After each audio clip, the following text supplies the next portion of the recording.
Hi, my name's Hank McCurdy. I'm a member of the Tualitan Wildlife Alliance. We are concerned citizens and groups who want Metro to keep its promise it made to voters, and that promise is to preserve and protect water, wildlife, and its habitat above all else. Among our founding members are horseback riders, mountain bikers, and hikers. Metro purchased 4 forests at the north end of Forest Park in the narrowest part of the wildlife corridors between the park and the Coast Range. These forests are Ennis Creek, Abbey Creek, McCarthy Creek, and Burlington Creek Forest, and we're talking about Burlington and McCarthy Creek, the two uppermost circles on this aerial photograph. Metro made promises in 2006 and 2013 to induce voters to authorize raising more than $250 million.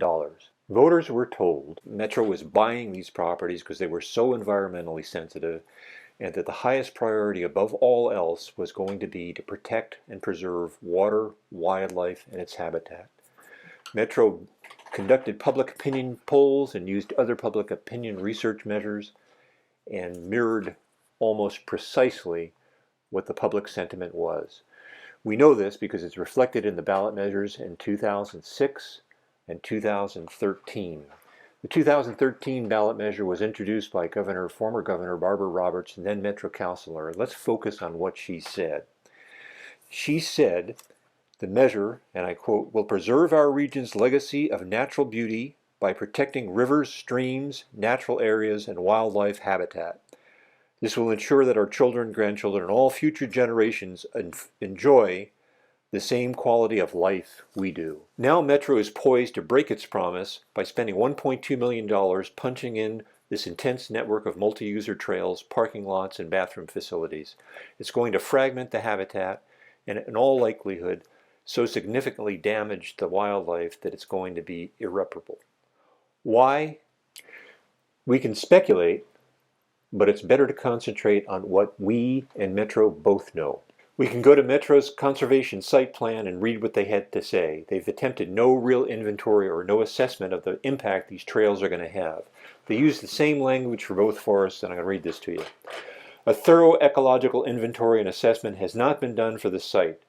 Listed in rare species such as Chinook salmon, northern red-legged frog, and others almost certainly occur in McCarthy Creek and Burlington Creek Forest.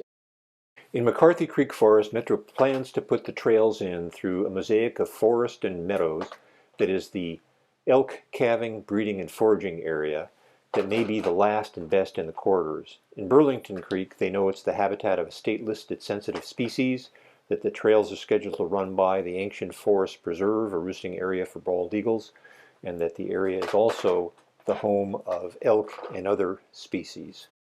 Metro did a good thing by buying these forests, but they're doing a bad thing by putting the cart before the horse and spending $1.2 million on trails and facilities, when at best they've spent $2,500, that's right, $2,500, in a meager effort to inventory some of the wildlife. The Metro councilors are about to vote on this, perhaps as early as late January or early February. So what can you do? You can go to our website where we've provided links to a lot of documents and a lot of other information. You can use your power, your voice in our democracy. You can request a yard sign. Most importantly, you can let the Metro councilors, the elected officials, know what you have to say. Tell them how you feel. You can go to our website and click and paste their email addresses and tell them. If you do, you will have stood up for something worthwhile. Thank you.